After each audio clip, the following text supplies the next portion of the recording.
Hi everyone and welcome to Sutton's Days. Today we're going to make smothered pork chops for dinner. We're getting our first real snowfall here in northeastern lower Michigan and we're not going to get a ton of accumulation, but they're big, fat, happy flakes, and it just makes me want to hunker down. And it just so happens that the menu plan had smothered pork chops. So thought I'd bring you along. So good. Let's go. Okay, so I'm doing this for 2 people, with some leftovers.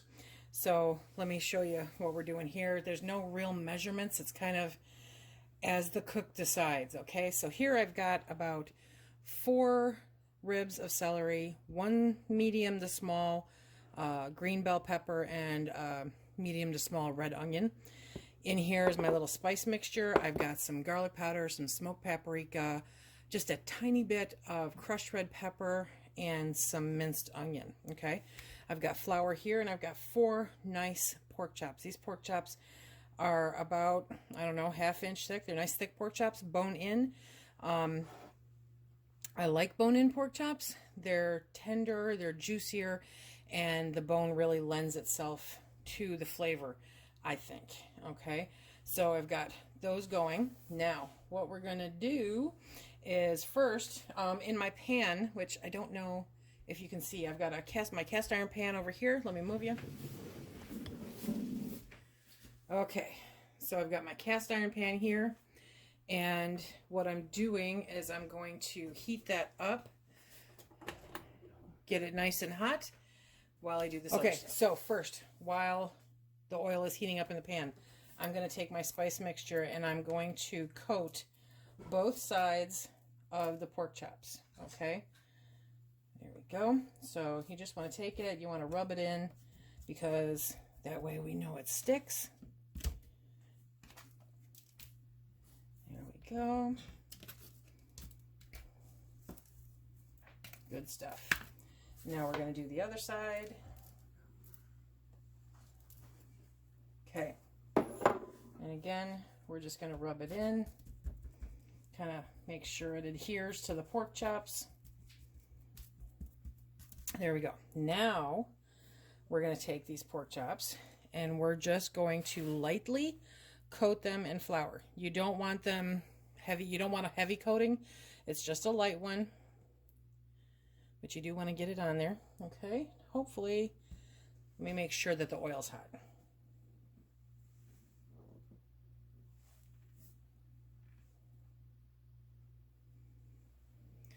Okay, so the oil was not as hot as I needed it. The burner apparently had a small issue, so I just left them there to sit, and it's definitely heating up now. So we're going to brown these on each side in the oil. There we go. There's the bubbles I'm looking for. We're going to brown these, so I'm going to leave them sitting there like that until I'm sure that oil is really cranking, and then I will flip them and then pull them out and put them to the side on the pan again. I used olive oil in the pan. Olive oil, avocado oil, whatever suits your fancy works. Now the flour is just supposed to be a light coating, and you'll see why, because we're going to use the same pan to make the gravy that it gets smothered in. There we go. Look at that. That worked out.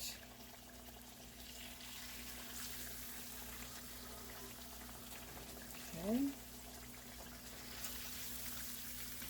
Perfect. So all in all, this should only take just a couple minutes. I think, yep, that's done. So we're going to rest these over on the pan. There we go, see? I'm going to pick this one up and put it in. There we go. Oh yeah. So this 4th one is just going to be a little extra, because you can never have too many pork chops, right? Right. Look at how quick that went. Super fast. Okay, now we're going to take the flour that I used for the pork chops. And we're going to mix this in. I'm going to turn down the heat just a little bit. Okay, and we're going to make a roux. While we're doing this, we're going to dump in the onions, the bell pepper, and the celery. There we go. Oh yeah, see, that's thickening up really nice.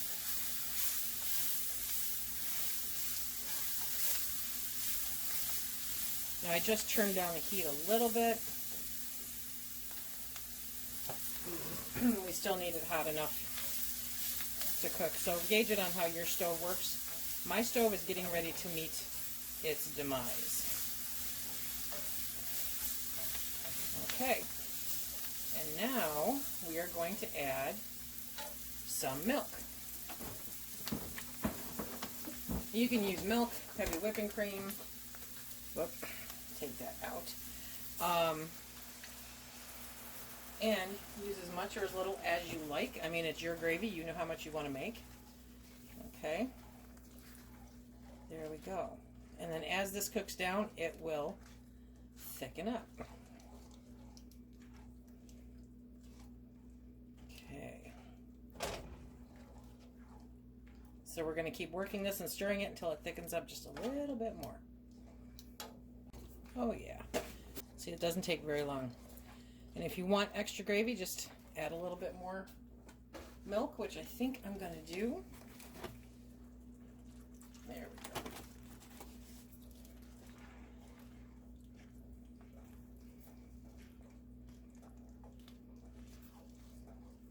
go. Okay. Nice thick gravy. So now we are going to take the chops. We are going to fit them in here. Now I'm only going to be able to get 3 out of the 4, but that's okay. And I'm going to turn down the heat because now I just want it to simmer. Okay. There we go. Okay, so now we're going to simmer these on low and let them finish cooking the rest of the way. Okay, so there we have. This is Phil's. He wanted spinach. So that's Phil's plate. So it's got the spinach and the smothered pork chop, and he's got a little cottage cheese he wants on the side too. So that is how it turns out. And oh my gosh, you guys, it smells amazing. Can't wait to dig in. Okay, so we're going to do a little taste test. Are you ready? It's probably going to be hot, hot, hot.